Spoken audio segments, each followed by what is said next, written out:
আসসালামু আলাইকুম রহমতুল্লাহ।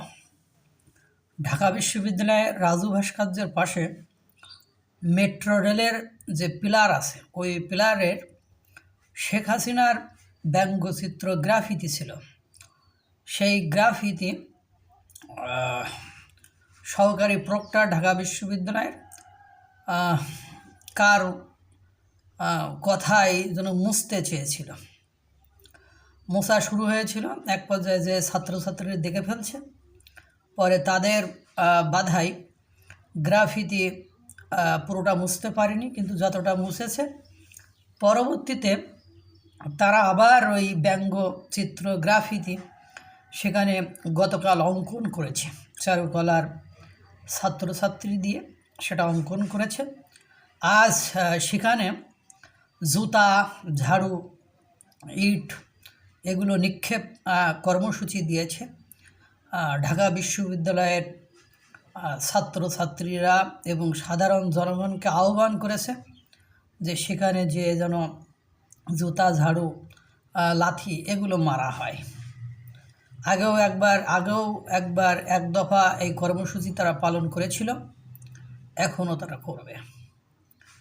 এখন এতে আমার কোনো বক্তব্য নেই, মন্তব্য নেই, কিন্তু কথা একটা আছে।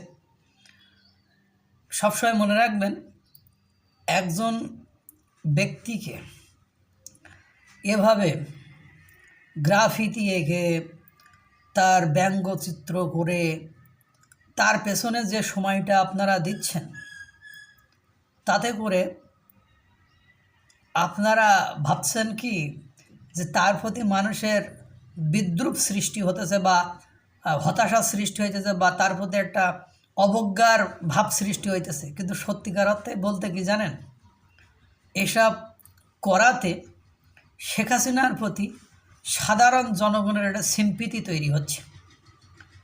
কারণ পৃথিবীর যতগুলো রাষ্ট্র আছে, সেই সকল রাষ্ট্রের শাসকরা কম বেশি সকলেই অপরাধ কর্মকাণ্ড সাধন করে থাকে।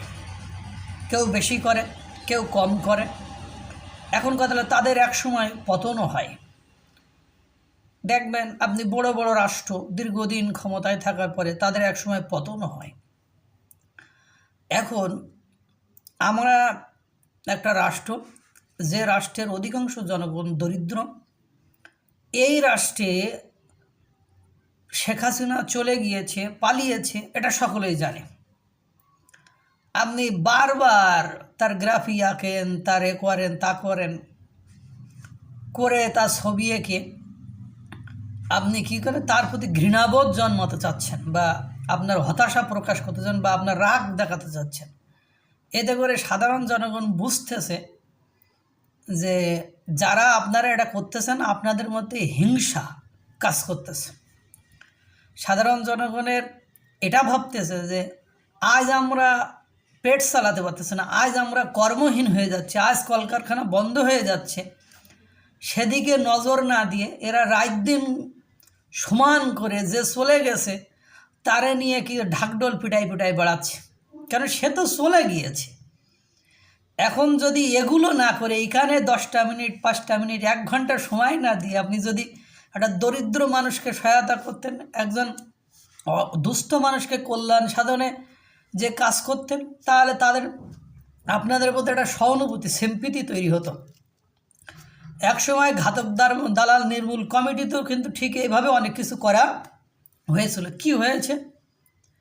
না শেখ হাসিনার পপুলারিটি বেড়েছে, না সে ক্ষমতায় থাকতে পেরেছে, না তার বিরুদ্ধে বিপ্লব আটকাতে পেরেছে, বা গণঅভ্যুত্থান আটকাতে পেরেছে, বা ষড়যন্ত্র আটকাতে পেরেছে।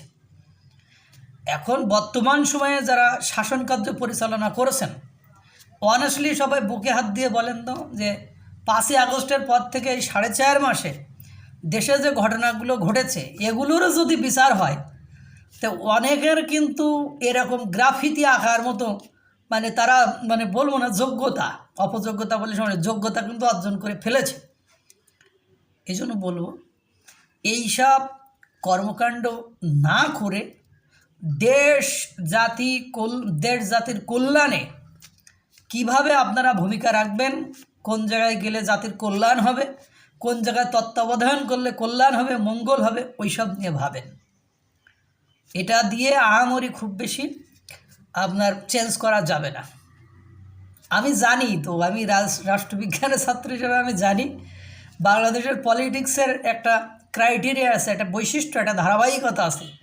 কারোর পিতা যদি বিএনপি করে তো ওর সন্তানও বিএনপি করবে, কারণ ও যাবে না, পরিবারতন্ত্রের বাইরে যাবে না।